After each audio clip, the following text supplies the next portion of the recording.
எல்லோருக்கும் வணக்கம். இது உங்கள் study with Dharshini YouTube channel. நம்ம அந்த வீடியோவில் மார்ச் 4ஆம் தேதிக்கான கரண்ட் அஃபேர்ஸ் வந்து பார்க்க போகிறோம். இன்றைக்கான கரண்ட் அஃபேர்ஸ் பார்க்குறதுக்கு முன்னாடி yesterday current affairs March 3 current affairs வந்து ரிவிஷன் பார்த்துட்டு ஸ்டார்ட் பண்ணலாம். So March 3 current affairs revision. So current affairs revision பார்க்கும்போது என்ன சொல்லியிருக்கேன், ஒவ்வொரு கொஸ்டினுக்கும் ஆன்சர் வந்து நீங்கள் என்ன பண்ணணும், கமெண்ட் பண்ணணும். இல்லைனா ஒரு நோட் எடுத்தாவது எழுதி இத்தனை கொஸ்டினுக்கு கரெக்டாக ஆன்சர் பண்ணியிருக்கீங்க அப்படிங்கிற மாதிரியாவது மென்ஷன் பண்ணுங்கள். சரி, கரண்ட் அஃபேர்ஸ் பார்க்கலாம். ஃபர்ஸ்ட் கொஸ்டின், தமிழ்நாட்டின் முதல் இரவு வான் பூங்கா எங்கு தொடங்கப்பட்டுள்ளது? ஆன்சர் கொல்லிமலையில் வந்து தொடங்கப்பட்டிருக்கு. ஆயுஷ்மான் பாரத் இலவச மருத்துவ காப்பீட்டு திட்டம் எப்போது தொடங்கப்பட்டது? 2018ஆம் ஆண்டு 23 செப்டம்பரில். 2025 to 26ஆம் நிதியாண்டுக்கான இபிஎஃப் வட்டி விகிதம் எத்தனை சதவீதமாக நிர்ணயிக்கப்பட்டுள்ளது? 8.25%. சமீபத்தில் யுரேனியம் விநியோகத்தில் ஒத்துழைப்பதற்கான ஒப்பந்தத்தில் இந்தியாவும் கீழ்கண்ட எந்த நாடும் கையொப்பமிட்டுள்ளன? Answer Canada.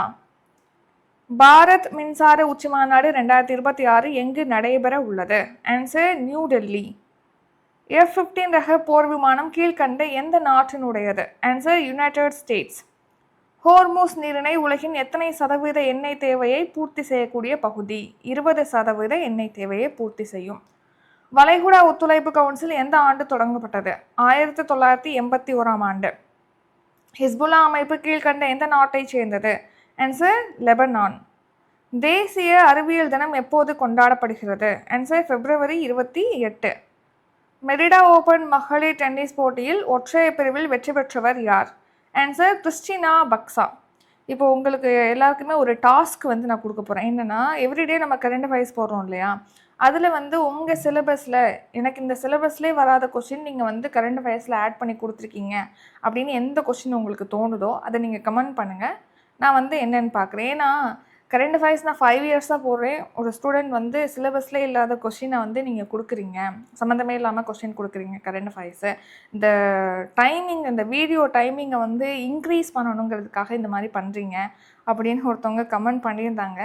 ஸோ அப்படி நம்ம வாலண்டியராக இந்த வீடியோட லென்த் இன்க்ரீஸ் பண்ணுறதுக்காக நம்ம எதுவுமே பண்ணுறதில்ல. உங்கள்கிட்டையுமே கேட்டிருந்தேன், வீடியோ லென்த் அதிகமாக இருக்குங்கிறனால நம்ம வந்து ரிவிஷன் கொஸ்டின் போடுறோம், அதை வந்து நம்ம ரிமூவ் பண்ணிடலாமா அப்படிங்கிற கொஸ்டின் கூட உங்கள்கிட்ட கேட்டிருக்கேன். இந்த குவாட்டுமே வந்து உங்களுக்கு மோட்டிவேஷன் கொடுக்கணும் அப்படிங்கிறதுக்காக தான் கொடுக்குறேன். அதுவும் வேணான்னு நீங்கள் கமெண்ட் பண்ணிட்டீங்கன்னா நம்ம நாளையிலேருந்து அதுவுமே ஆட் பண்ண மாட்டோம். வீடியோ லென்த் உங்களுக்கு என்ன தேவையான இருக்கோ அதை நம்ம கொடுக்கறது தான் நம்மளோட ஒர்க்கு. உங்களுக்கு எதெல்லாம் தேவையில்லையோ அதெல்லாம் நீங்கள் கமெண்ட் பண்ணலாம், நம்ம அதெல்லாம் ரிமூவ் பண்ணிடலாம். சரிங்களா? இப்போ நம்ம கரண்ட் அஃபேர்ஸ் பார்க்கலாம். இப்போ குவாட் சொல்கிறேன், இதுவும் வேணான்னா நீங்கள் கமெண்ட் பண்ணுங்கள், ரிமூவ் பண்ணிடுவோம் நாளையிலேருந்து. அது வேணாம் நமக்கு.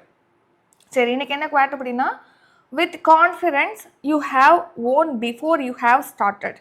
அதாவது கான்ஃபிடென்ஸ் உங்கள்கிட்ட இருக்கும்போது ஒரு விஷயத்தை நீங்கள் ஸ்டார்ட் பண்ணுறதுக்கு முன்னாடியே நீங்கள் அதில் வெற்றி அடைஞ்சிட்டீங்க அப்படின்னு தான் இந்த குவாட் சொல்லுது. நீங்கள் எப்போதுமே ஒரு கான்ஃபிடென்ட், அந்த தைரியம், அந்த கான்ஃபிடென்ட் இல்லாததுனால ஒரு விஷயத்தை அடையிறது எப்போதுமே சிரமமானது. அதை அடையிறதுக்கான விஷயங்களை உங்களை பண்ணுறதுக்கு வந்து கான்ஃபிடென்ட் அப்படிங்கிறது ரொம்ப ரொம்ப முக்கியம். அது இல்லைன்னா ஒரு விஷயத்த பண்ண முடியாது. நீங்கள் நிறையா பேர் வந்து ஃபேமஸானவங்க உள்ளவங்க நீங்கள் பார்க்குறீங்க, அவங்களுக்கும் நமக்கும் கம்பேர் பண்ணோம் அப்படின்னா என்ன அதில் மிஸ் ஆகுது? நாலேஜ், மணி, எது வேணால் இருக்கலாம். ஆனால் அதில் முக்கியமான ஒன்று வந்து கான்ஃபிடென்ட். அது இல்லாட்டி நீங்கள் ஒரு விஷயத்தை ஸ்டார்ட் பண்ணவும் முடியாது. ஸ்டார்ட் பண்ணியிருந்தாலும் அதில் நீங்கள் வின் பண்ணுறதும் சிரமம். கான்ஃபிடென்ட் இருந்தாலே ஒரு விஷயத்தை நீங்கள் ஸ்டார்ட் பண்ணுறதுக்கு முன்னாடி அதில் வெற்றி அடைஞ்சிட்டிங்க அப்படிங்கிறது தான் அர்த்தம். சரி, இப்போ நம்ம கரண்ட் அஃபேர்ஸ் பார்க்கலாம். மார்ச் 4ஆம் தேதிக்கான current affairs. First, state and scheme. Operation Hanuman எந்த மாநிலத்தில் தொடங்கப்பட்டுள்ளது? ஆன்சர் ஆந்திர பிரதேச மாநிலம். ஸோ இப்போ ஆந்திராவில் பார்த்தீங்கன்னா ஆப்ரேஷன் ஹனுமான் அப்படிங்கிற ஒரு நடவடிக்கையை தொடங்கியிருக்காங்க. எதுக்காக அப்படின்னா, இப்போது இந்த பிக்சர் பார்த்தீங்கன்னா என்ன தெரியுது, மனிதர்களுக்கும் விலங்குகளுக்கும் இடையே வந்து ஒரு கான்ஃப்ளிக்ட் அப்படிங்கிறது நடக்குது. 2 பேருக்கு இடையே மோதல். ஏன்னா நம்மளுடைய குடியிருப்புகள் அப்படிங்கிறது நகர்ந்து வனப்பரப்புக்கு போயிடுச்சு.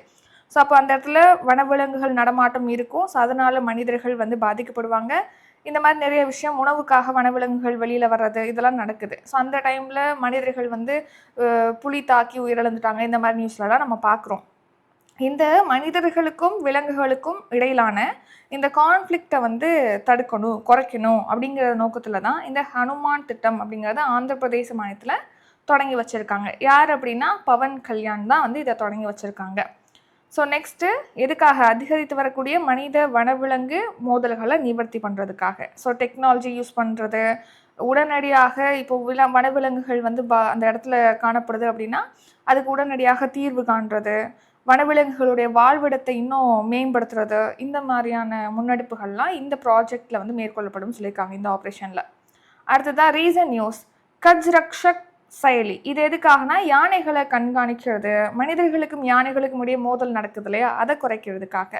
சமுத்ரா செயலி வந்து மீனவர்கள் வந்து இப்போ மீன் பிடிக்க போகிறாங்கன்னா எங்கே மீன் அதிகமாக இருக்குது அவங்களுக்கு வானிலை தரவுகளை வந்து வழங்குறது, இது போன்றவற்றிற்காக தான் பெருங்கடல் தகவல் சேவைகளுக்கான இந்திய தேசிய மையம் சமுத்ரா செயலியை உருவாக்கியிருக்காங்க. வியாஸ்னவுங்கிறது கடல் மீன்வள கணக்கெடுப்புக்காக பயன்படுத்தக்கூடிய செயலி. அதே மாதிரி தான் வியாஸ் பாரத், வியாஸ் சூத்ரா, இதெல்லாம் நம்ம ஏற்கனவே பார்த்துப்போம், ஒரு தடவை ரீட் பண்ணிக்கோங்க. அடுத்து தமிழ்நாடு டாபிக். சமூக பாதுகாப்பு திட்ட பயனாளிகள் எத்தனை லட்சம் பேருக்கு தலா 2000 ரூபாய் வங்கி கணக்கில் வரவு வைக்கப்பட்டுள்ளது? ஆன்சர் 37.79 லட்சம் பேர். ஸோ இப்போ மார்ச் மந்த்துக்கு பார்த்தீங்கன்னா சமூக பாதுகாப்பு திட்டத்தின் கீழ் பயன்பெறுவாங்களே, அதாவது ஆதரவற்ற முதியவர்கள், மாற்றுத்திறனாளிகள், திருநங்கைகள், இவங்களுக்கெல்லாம் சமூக பாதுகாப்பு திட்டத்தின் கீழ் வந்து மந்த்லி வந்து நிதி கொடுக்குறாங்க, 1000 ரூபாய் கொடுக்குறாங்க. இப்போ சிறப்பு நிதி 1000 ரூபாய் சேர்த்து மொத்தமாக 2000 ரூபி வந்து 37,79,000 பேருடைய வங்கி கணக்கில் இப்போ வரவு வச்சுருக்காங்க. ஸோ 37.79 லட்சம் பேருக்கு சிறப்பு நிதி 1000ஓடு சேர்த்து மொத்தமாக 2000 ரூபாய் இப்போ மார்ச் மந்த் வந்து வரவு வைக்கப்பட்டிருப்பதாக சொல்லியிருக்காங்க. ஸோ முதியோர் ஓய்வூதியம், மாற்றுத்திறனாளிகள், கைம்பெண்கள், அதாவது கணவரை இழந்த பெண்கள், வயது முதிர்ந்த திருநங்கைகள், இவங்களுக்கு உதவித்தொகை ப்ளஸ் சிறப்பு தொகைன்னு சொல்லிட்டு மொத்தமாக 2000 ரூபாய். மொத்தமாக எத்தனை பேருக்கு? 37.79 லட்சம் பேருக்கு. போன மாதம் தான் நம்ம பார்த்துருப்போம், மகளிர் உரிமை தொகை திட்டத்தின் கீழ் வந்து 5000 ரூபாய் வந்து வரவு வச்சுருக்காங்க. கோடை கால சிறப்பு நிதியோடு சேர்த்து மொத்தமாக 5000 ரூபாய் வந்து ஒரே மந்தில் வரவு வச்சாங்கன்னு சொல்லி பார்த்துருப்போம். அதே மாதிரி இப்போது 2000 ரூபாய் வரவு வச்சுருக்காங்க சமூக பாதுகாப்பு திட்ட பயனாளிகளுக்கு. அடுத்து மீனவ குடும்பங்கள் இப்போ இந்த கோடை காலத்தில் வந்து மீன் பிடிக்க தடை விதிச்சிருப்பாங்க இல்லையா, ஸோ அதுக்காக இந்த மீன்பிடி தடைக்கால உதவித்தொகையாக குடும்பத்துக்கு 8000 ரூபாய் வழங்கியிருக்காங்க. மொத்தமாக 1,62,900 பேருக்கு, 900 குடும்பங்களுக்கு. அடுத்ததாக தமிழ்நாடு கரண்ட் அஃபேர்ஸ். தமிழகத்தில் 23 மாவட்டங்களில் அமைக்கப்பட்ட திறனகங்களை திறந்து வைத்தவர் யார்? சார் உதயநிதி ஸ்டாலின். ஸோ இப்போ துணை முதலமைச்சர் உதயநிதி ஸ்டாலின் அவர்கள் தான் நம்ம தமிழ்நாட்டில் 23 டிஸ்ட்ரிக்டில் திறனகங்கள் அப்படிங்கிறது அமைக்கப்பட்டிருக்கு, அதை ஓப்பன் பண்ணியிருக்காங்க. இப்போது தமிழ்நாடு திறன் மேம்பாட்டு கழகம், அப்புறம் மகளிருக்கான வேலைவாய்ப்பு மற்றும் பாதுகாப்பு திட்டத்தின் கீழ் உள்ள செயல்பாடுகள்லாம் நம்ம ஒருங்கிணைத்து செயல்படணும் அப்படிங்கிறதுக்காக இப்போ 23 டிஸ்ட்ரிக்டில் திறனகம் அமைச்சிருக்காங்க. அதை வந்து துணை முதலமைச்சர் deputy chief minister Udhayanidhi Stalin அவர்கள் வந்து ஓப்பன் பண்ணி வச்சுருக்காங்க. அது மட்டும் இல்லாமல் நான் முதல்வன் திட்ட பல்கலைக்கழக செயல்பாட்டு மையங்களும் இப்போ ஓப்பன் பண்ணி வச்சுருக்காங்க. தமிழ்நாடு திறன் மேம்பாட்டு கழகம், தமிழ்நாடு மகளிர் வேலைவாய்ப்பு மற்றும் பாதுகாப்பு திட்டத்தின் கீழ் மேற்கொள்ளப்படக்கூடிய நடவடிக்கைகளை ஒருங்கிணைக்கணுங்கிறதுக்காக 23 டிஸ்ட்ரிக்டில் திறனகங்கள் அமைச்சிருக்காங்க. அண்ணா பல்கலைக்கழகத்தோடு சேர்த்து ஒரு 11 கவர்மெண்ட் பல்கலைக்கழகங்களில் நான் முதல்வன் திட்ட பல்கலைக்கழக செயல்பாட்டு மையங்கள் அப்படிங்கிறத அமைச்சிருக்காங்க. நான் முதல்வன் திட்டம்ங்கிறது 2022 லான்ச் பண்ணியிருப்பாங்க மார்ச் மந்தில். இது எதுக்காக? திறன் பயிற்சி வழங்குறதுக்காக லான்ச் பண்ண ஒரு ஸ்கீம். அடுத்து நேஷ்னல்.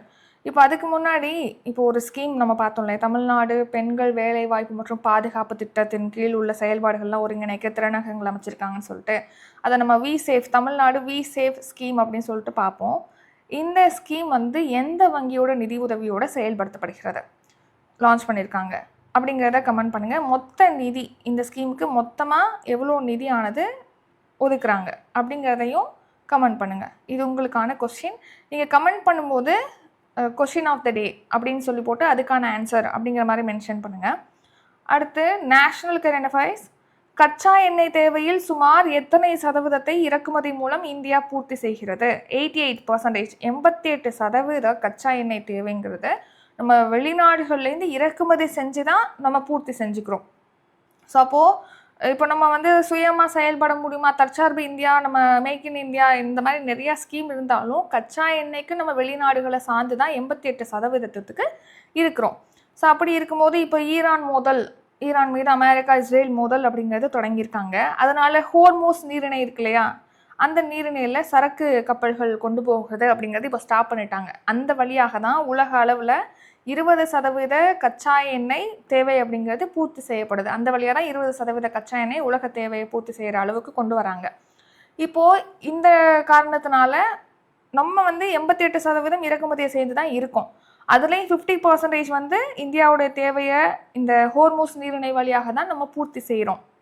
இந்த ஹோர்மோஸ் நீரிணை மூடப்பட்டிருக்கிறதுனால இது தொடர்ந்துக்கிட்டே இருந்துச்சு, இந்த கான்ஃப்ளிக்ட், அந்த போர் அப்படிங்கிறது தொடர்ந்து இருந்துச்சு அப்படின்னா ரொம்பவே பாதிக்கப்படுவோம். விலை மதிப்பு அப்படிங்கிறது ஏறும், பொருளுடைய விலைவாசி அப்படிங்கிறது உயரும். ஸோ இதனால நிறைய பாதிப்புகள் அப்படிங்கிறது இருக்குது. போர் நடக்கிற நாட்டில் மட்டும் இல்லை, அந்த அந்த கச்சா எண்ணெய் இறக்குமதி அப்படிங்கிறது சார்ந்திருக்கனால நமக்கும் அதனால் பிரச்சனை, உலக நாடுகளுக்கும் அதனால் பிரச்சனை. அப்போ இதை சுமூகமாக முடிக்க வேண்டிய அவசியம் இருக்குது. ஸோ இப்போ இந்தியா என்ன சொல்கிறாங்கன்னா, நம்மக்கிட்ட போதிய அளவு கச்சா எண்ணெய் அப்படிங்கிறது இப்போ கையிருப்பில் இருக்குது அப்படின்னு சொல்லிட்டு மத்திய பெட்ரோலியத்துறை அமைச்சர் ஹர்தீப் சிங் புரி தெரிவிச்சிருக்காரு. சரி கவனிங்க. அடுத்த நேஷனல் டாபிக், இந்தியாவிடம் எத்தனை கோடி பீப்பாய் கச்சா எண்ணெய் கையிருப்பில் உள்ளது? இப்போ நம்ம பார்த்தோம் இல்லையா, கச்சா எண்ணெய் நம்மக்கிட்ட கையிருப்பில் இருக்குது போதிய அளவுக்குன்னு சொல்லியிருக்காங்க. எத்தனை கோடி பீப்பாய் இருக்குது அப்படின்னா 10 கோடி பீப்பாய் நம்மக்கிட்ட கச்சா எண்ணெய் கையிருப்பில் இருக்குது. கச்சா எண்ணெயிலேருந்து தான் நம்ம பெட்ரோல், டீசல் இதெல்லாம் சுத்திகரித்து எடுக்கிறோம். அந்த பெட்ரோல் டீசலை தான் வாகனங்களுக்கு யூஸ் பண்ணுறோம். ஸோ அதன் மூலமாக தான் இந்த வாகனங்கள் ஒரு இடத்துலேருந்து இன்னொரு இடத்துக்கு இந்த பொருட்களை கொண்டு போய் சேர்க்க முடியுது. அப்போ தான் நம்ம வீட்டுக்கு பக்கத்துலேயே பொருட்களை வாங்க முடியுது. அப்படி தானே? இந்த க்ரூட் ஆயில் அப்படிங்கிறது இறக்குமதி செய்யலை அப்படின்னா அதுலேருந்து சுத்திகரித்து நம்ம பெட்ரோலும் டீசலும் எடுக்க முடியாது. அப்போது வாகன போக்குவரத்துங்கிறது தடைபெறும், பொருட்கள் அப்படிங்கிறது ஒரு இடத்துலேருந்து இன்னொரு இடத்துக்கு போகாது. ஸோ அப்போது இதோட விலை, கச்சா எண்ணெயோட விலை உயரும், அது டிமாண்ட் அதிகரிக்கும். இந்த மாதிரி நமக்கு விலைவாசிங்கிறது இன்க்ரீஸ் ஆயிரும். இது ஒரு பெரிய பாதிப்பு இருக்குது. இப்போ இந்தியாக்கிட்டேருந்து 10 கோடி பீப்பாய் கச்சா எண்ணெய் இருக்குது அப்படின்னு சொல்லிட்டு கெப்லர் வர்த்தக பகுப்பாய்வு நிறுவனம் இந்த தகவலை வழங்கியிருக்காங்க. ஸோ இந்த எண்ணெயை வச்சு நம்ம 40லேருந்து 45 நாட்களுக்கு பயன்படுத்தலாம் அப்படின்னு சொல்லியிருக்காங்க. அதுக்கும் மேலே இந்த ஹோர்மோஸ் நீரிணை ஸ்டாப் பண்ணி வைக்கிறாங்க, மூடப்படுது, அந்த வழியாக கப்பல்கள் பயணிக்கலை அப்படின்னா அது ஒரு பெரிய சவால் இந்தியாவுக்கு இருக்கும். இன்னொன்று, நம்ம வேறு நாடுகளை தேடி போகிற மாதிரி இருக்கும், வேறு சோர்ஸுக்கு நம்ம போகிற மாதிரியும் இருக்கும். ஸோ பாரசீக வளைகுடாவை அரபிக்கடலோடு இணைக்கக்கூடிய ஹோர்மோஸ் நீரிணை வழியாக நம்ம 50% கச்சா எண்ணெய் இந்தியா இறக்குமதி செய்யுது. உலக அளவில் 20% தேவையை கச்சா எண்ணெய் தேவை இந்த ஹோர்மோஸ் நீரிணை வழியாக தான் பூர்த்தி செய்கிறாங்க. அடுத்து டிஃபென்ஸ் கரண்ட் அஃபேர்ஸ். MK3 இலகுரக ஹெலிகாப்டர்களை எந்த நிறுவனத்திடமிருந்து கொள்முதல் செய்ய மத்திய பாதுகாப்பு அமைச்சகம் ஒப்பந்தம் மேற்கொண்டுள்ளது? Answer HAL, Hindustan aeronautics limited நிறுவனத்தோடு தான் இப்போ நம்ம பாதுகாப்பு அமைச்சகம் அக்ரிமெண்ட் சைன் பண்ணியிருக்காங்க. MK3 இலகுரக ஹெலிகாப்டர்களை பை பண்ணுறதுக்காக. எத்தனை ஹெலிகாப்டர் அப்படின்னா 6 ஹெலிகாப்டரை பை பண்ணுறதுக்காக இந்த ஒப்பந்தம். இந்த ஹெலிகாப்டர் எந்த யூஸ்க்காக வாங்குறாங்கன்னா இந்திய கடலோர காவல் படையோட பயன்பாட்டுக்காக தான் வாங்குறாங்க. இந்திய கடலோர காவல் படையோட வேலை என்ன? கடற்பரப்பை கண்காணிக்கிறது. இப்போது கப்பல்களில் விபத்து ஏற்படுது, எண்ணெய் கசிவு ஏற்படுது அப்படின்னா அதை நீக்கிறது, இந்த மாதிரியான ஒர்க்கெல்லாம் பண்ணுறாங்க இந்திய கடலோர காவல் படை. பாதுகாப்பு அளிக்கிறது இந்திய கடலோர காவல், அதாவது பகுதிகளில் இதெல்லாமே ஒர்க் இருக்கு. ஸோ இப்போது அந்த பணிக்கு ஹெல்ப்ஃபுல்லாக இருக்கிற வகையில் MK3 இலகுரக ஹெலிகாப்டரை ஹிந்துஸ்தான் ஏரோநாட்டிக்ஸ் லிமிடெட் நிறுவனத்துக்கிட்டேருந்து பாதுகாப்பு அமைச்சகம் கொள்முதல் பண்ணுறதுக்கு ஒப்பந்தம் மேற்கொண்டிருக்காங்க. ஸோ 2901 கோடி மதிப்பில் 6 ஹெலிகாப்டரை வாங்க போகிறாங்க. இந்த MK3 ஹெலிகாப்டர் அப்படிங்கிறது இரட்டை என்ஜின் கொண்டது. கடலோர காவல் படையோடைய திறனானது இந்த ஹெலிகாப்டர் மூலமாக மேம்படும். ஸோ இது கடலில் நிற்கக்கூடிய கப்பல்களுக்கு தேவையான உதவிகளை வழங்குறது, கடலோர பகுதிகளில் கண்காணிப்புகளை வழங்குறது, பாதுகாப்பு வழங்குறது, இந்த மாதிரியான விஷயங்களுக்கு இந்த ஹெலிகாப்டர் அப்படிங்கிறது யூஸ்ஃபுல்லாக இருக்கும்.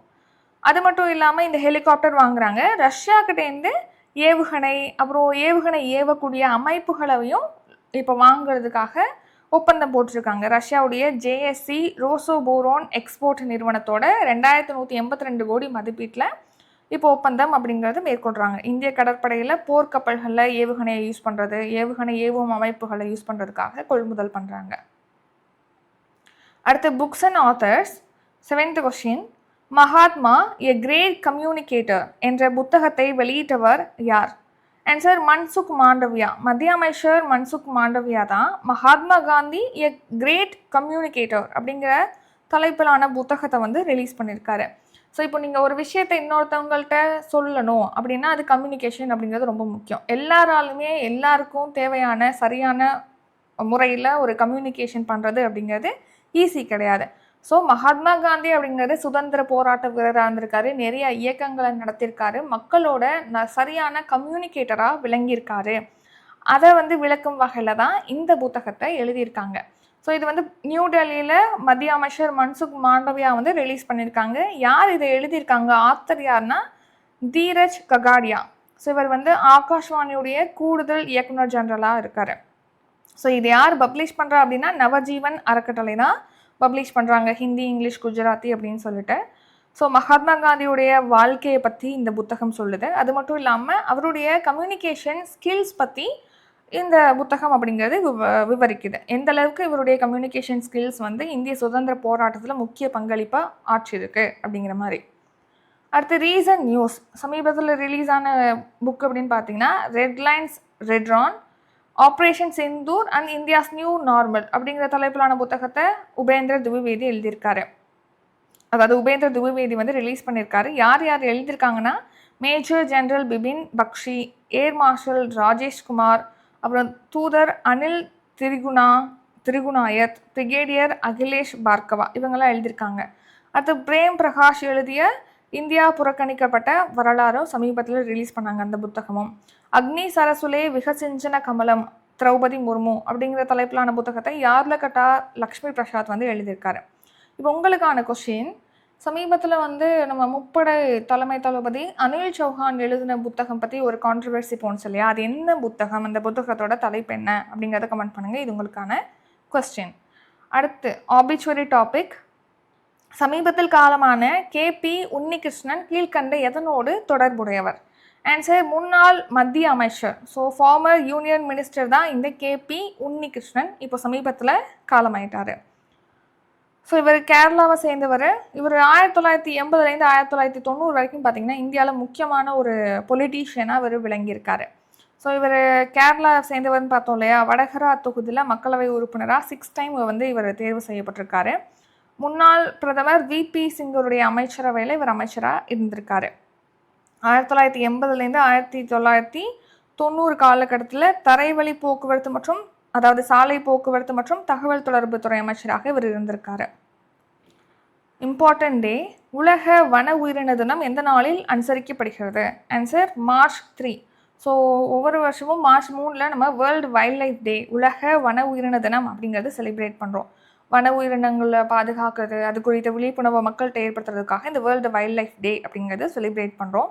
ஏன் பர்டிகுலராக இந்த மார்ச் 3 அப்படின்னு கேட்டிங்கன்னா, அழிந்து வரக்கூடிய இந்த வனவிலங்குகள், தாவர இனங்கள் சம்மந்தமாக பாதுகாக்கிறதுக்காக சர்வதேச வர்த்தக ஒப்பந்தம் அப்படிங்கிறது இந்த நாளில் தான் கையெழுத்தாயிருக்கும் 1973. ஸோ அதை தான் வந்து நம்ம செலிப்ரேட் பண்ணுறோம். ஸோ இந்த வருஷம் இந்த தினத்திற்கான தீம் என்னென்னா medicinal and aromatic plants conserving health heritage and livelihoods அப்படிங்கிறது இந்த வருஷம் இந்த தினத்திற்கான தீம்.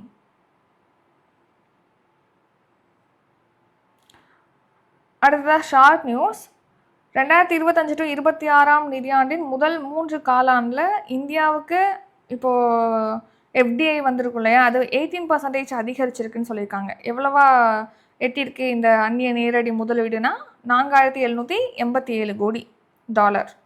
அடுத்து நிலக்கரி சுரங்கங்களில் பிப்ரவரியில் பார்த்திங்கன்னா எவ்வளோ டன் நிலக்கரி உற்பத்தி பண்ணி சாதனை பண்ணியிருக்கோன்னா 2.04 கோடி டன் நிலக்கரி உற்பத்தி பண்ணியிருக்கோம். அடுத்து மேற்கு ஆசியாவில் இப்போது இந்த போர் பதற்ற சூழ்நிலை அப்படிங்கிறது இருக்கு இல்லையா, ஸோ அங்கே இந்தியர்கள் இருக்காங்க இல்லையா, அவங்கள மீட்கிறதுக்காக இப்போ 58 விமானங்கள் இயக்கப்பட இருப்பதாக மத்திய அரசு தெரிவிச்சிருக்காங்க. அடுத்து பிரபல இந்த யூடியூப் சமூக ஊடகத்தளம் இருக்கு இல்லையா, அதில் பிரதமர் நரேந்திர மோடி அவர்களை வந்து பின்தொடர்றவங்க, அதாவது சப்ஸ்கிரைப் பண்ணியிருக்கவங்களோட எண்ணிக்கை 3 கோடியை தாண்டிருக்கு. இந்த மாதிரி யூடியூப்பில் அதிக பின்தொடரும் நபர்களை கொண்ட ஒரே சர்வதேச அரசியல் தலைவர் அப்படிங்கிற சாதனையை இப்போது பிரைம் மினிஸ்டர் மோடி படைச்சிருக்காரு. இதெல்லாம் ஷார்ட் நியூஸு. அடுத்து 4th March current affairs revision. Today current affairs பார்க்கலாம். அதுக்கு முன்னாடி நாளைக்கு கரண்ட் அஃபேர்ஸ் 1 year சப்ஸ்கிரிப்ஷன் வந்து ஸ்டார்ட் ஆகுது. இந்த சப்ஸ்கிரிப்ஷன் பொறுத்த வரைக்கும் இந்த வருஷம் ஜனவரி 1 இந்த வருஷம் டிசம்பர் 31 வரைக்கும் daily current affairs PDF, monthly PDF, அப்புறம் வீக்லி டெஸ்ட்டு, மந்த்லி டெஸ்ட்டு, இதெல்லாமே ப்ரொவைட் பண்ணுவோம். ஃபீஸ் வந்து 750. உங்களுக்கு டிஸ்கிரிப்ஷனில் அதுக்கான டீட்டெயில் கொடுத்துருக்கோம். அப்கமிங் டெஸ்ட் பேட்ச் பற்றிய டீட்டெயிலாம் டிஸ்கிரிப்ஷனில் இருக்குது, செக் பண்ணி பார்த்துக்கோங்க. இப்போ நம்ம கரண்ட் அஃபேர்ஸ் ரிவிஷனை ஸ்டார்ட் பண்ணிடலாம். ஸோ எல்லோரும் நல்லா ஆக்டிவாக ஆன்சர் பண்ணுங்கள். சரி, ஃபஸ்ட்டு கொஸ்டின், ஆப்ரேஷன் ஹனுமான் எந்த மாநிலத்தில் தொடங்கப்பட்டுள்ளது? ஆன்சர் ஆந்திர பிரதேச மாநிலம். சமூக பாதுகாப்பு திட்ட பயனாளிகள் எத்தனை லட்சம் பேருக்கு தலா 2000 ரூபாய் வங்கி கணக்கில் வரவு வைக்கப்பட்டுள்ளது? ஆன்சர் 37.79 லட்சம் பேர். தமிழகத்தில் 23 மாவட்டங்களில் அமைக்கப்பட்ட திறனகங்களை திறந்து வைத்தவர் யார்? ஆன்சர் உதயநிதி ஸ்டாலின். கச்சா எண்ணெய் தேவையில் சுமார் எத்தனை சதவீதத்தை இறக்குமதி மூலம் இந்தியா பூர்த்தி செய்கிறது? 88%. இந்தியாவிடம் எத்தனை கோடி பீப்பாய் கச்சா எண்ணெய் கையிருப்பில் உள்ளது? ஆன்சர் 10 கோடி பீப்பாய். MK3 இலகு ரக ஹெலிகாப்டர்களை எந்த நிறுவனத்திடமிருந்து கொள்முதல் செய்ய மத்திய பாதுகாப்பு அமைச்சகம் ஒப்பந்தம் மேற்கொண்டுள்ளது? ஹிந்துஸ்தான் ஏரோநாட்டிக்ஸ் லிமிடெட் நிறுவனம். மகாத்மா எ கிரேட் கம்யூனிகேட்டர் என்ற புத்தகத்தை வெளியிட்டுள்ளவர் யார்? ஆன்சர் மன்சுக் மாண்டவியா. சமீபத்தில் காலமான KP உன்னிகிருஷ்ணன் கீழ்கண்ட எதனோடு தொடர்புடையவர்? ஆன்சர் முன்னாள் மத்திய அமைச்சர். உலக வன உயிரின தினம் எந்த நாளில் அனுசரிக்கப்படுகிறது? Answer March 3. இத்துடன் இன்றைக்கான கரண்ட் அஃபேர்ஸ் வீடியோ நிறைவடைகிறது. இந்த வீடியோ உங்களுக்கு பிடிச்சிருந்தா லைக் பண்ணுங்கள், ஷேர் பண்ணுங்கள். நம்ம சேனலை நீங்கள் இன்னும் சப்ஸ்கிரைப் பண்ணலன்னா மறக்காமல் சப்ஸ்கிரைப் பண்ணிக்கோங்க. நன்றி, வணக்கம்.